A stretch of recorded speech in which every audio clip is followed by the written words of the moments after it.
আমি কাৰ্যপন্থা লৈ কাম কৰা ছাত্ৰ ছাত্ৰীসকলক উচ্চ শিক্ষা লোৱাৰ বাবে অনুকূল এটা পৰিৱেশ সৃষ্টি কৰা আৰু আমাৰ মহিলা সবলীকৰণৰ পৰা আৰম্ভ কৰি খেতিয়কসকললৈ আৰু ধৰ্ম অনুষ্ঠানৰ পৰা আৰম্ভ কৰি স্কুললৈকে বিটিচি চৰকাৰে নিজৰ পুঁজিৰ অনুসাৰে উন্নতি কৰাৰ কাৰণে তেওঁলোকে নিষ্ঠাবানভাৱে কাম কৰি যাব।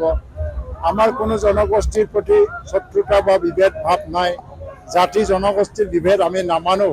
কোনোবা ৰাজনৈতিক দলে বিটিচিত আহি পেলাই জাতি আৰু মাটি আৰু জাত পাতৰ ৰাজনীতি যদি কৰিব বিচাৰোঁ বা বিচাৰে, আমি বিশ্বাস কৰোঁ যে ইয়াৰ জনগণৰ ৰাইজে ইয়াৰ সঠিক উত্তৰ দিব আৰু এই বিভাজনৰ ৰাজনীতিৰে নাযাব। কাৰণ ইয়াত বহুত কষ্ট, বহুত ত্যাগৰ বিনিময়ত আমি শান্তি পাইছোঁ। আজি উগ্ৰবাদ নাই, উগ্ৰবাদ মুক্ত এটা অঞ্চল পৰিগণিত হ'ল। সমগ্ৰ ভাৰতবৰ্ষত শান্তিৰ মডেল, বিটিআৰ মডেল হৈ গৈছে।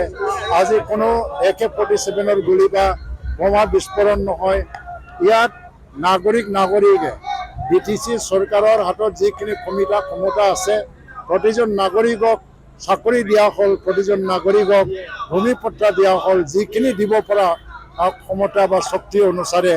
কাৰণ যিটো দিব নোৱাৰে ৰাজ্য চৰকাৰেও দিব পৰা নাই, ভাৰত চৰকাৰেও দিব পৰা নাই। ইয়াত যদি বৈষম্য হৈছে, এই বৈষম্যটো দূৰ কৰিবৰ কাৰণে আমি নতুন প্ৰতিশ্ৰুতিৰে আগবাঢ়ি যাম। এই উদ্দেশ্য লৈয়ে আজি শান্তি সমন্বয়ৰ যাত্ৰা ইয়াত ওলাইছোঁ। যিটো দেখিছোঁ যে কংলাত ইয়াত প্ৰতিটো জনগোষ্ঠীৰ ৰাইজে ইয়াত অংশগ্ৰহণ কৰিছে। অসমীয়া ভাষী, মুছলমান, বেংগলীৰ পৰা আৰম্ভ কৰি ৰাভা, গাৰো আৰু বিভিন্ন জনগোষ্ঠী, আদিবাসীসকল আৰু বড়োসকল চবেই এই একেটা কথাকে কৈছে। কমচে কম 10,000 মানুহে এই সমদলত অংশগ্ৰহণ কৰি পেলাই কৈছে যে আমাক যিখিনি আমি শান্তি পাইছোঁ, সমন্বয় পাইছোঁ আৰু সামাজিক ন্যায় আৰু নিৰাপত্তা পাইছোঁ, সেইটো আমি বিনষ্ট হ'বলৈ নিদিওঁ। আমি এক হিচাপে সদায় থাকিম আৰু এক হিচাপে আগবাঢ়ি যাম। এইটোৱে মেছেজ দিছে।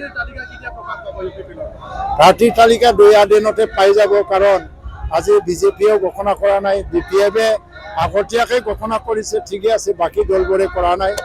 2 দিনত নিৰ্বাচনী অধিসূচনা জাৰি কৰা হ'ব আৰু লগে লগে আমাৰো প্ৰথম পৰ্যায়ৰ প্ৰাৰ্থী তালিকা 2 দিনতে ঘোষণা কৰা হ'ব। আমিতো 5টাকো জিকিবলৈ এটা মানে প্ৰয়াস চলাই আছোঁ।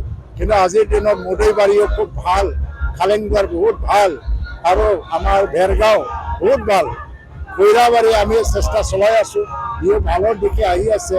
আৰু ননৈ চেৰপাঙতো আমি আপ্ৰাণ চেষ্টা চলাই আছোঁ, ননৈ চেৰপাঙ আমাৰ হাতত আনিবৰ কাৰণে। কিন্তু ভেৰগাঁও জিলাত আজি অধিকাংশ চিট UPPL-ৰ হাততে আহিব, এইটো এটা ধাৰণা ল'ব পাৰি।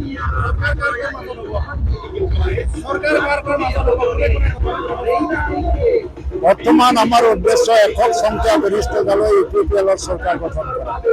কিন্তু যিটো ৰিজাল্ট, এই ৰিজাল্টৰ যদি প্ৰয়োজন হয়, কাৰ লগত আমি বহি আলোচনা কৰিব লাগে, এইটো ৰিজাল্টৰ পিছত কৰা যাব। কিন্তু বৰ্তমান আমাৰ যুঁজ UPPL-ৰ বিৰুদ্ধে যুঁজি আছে।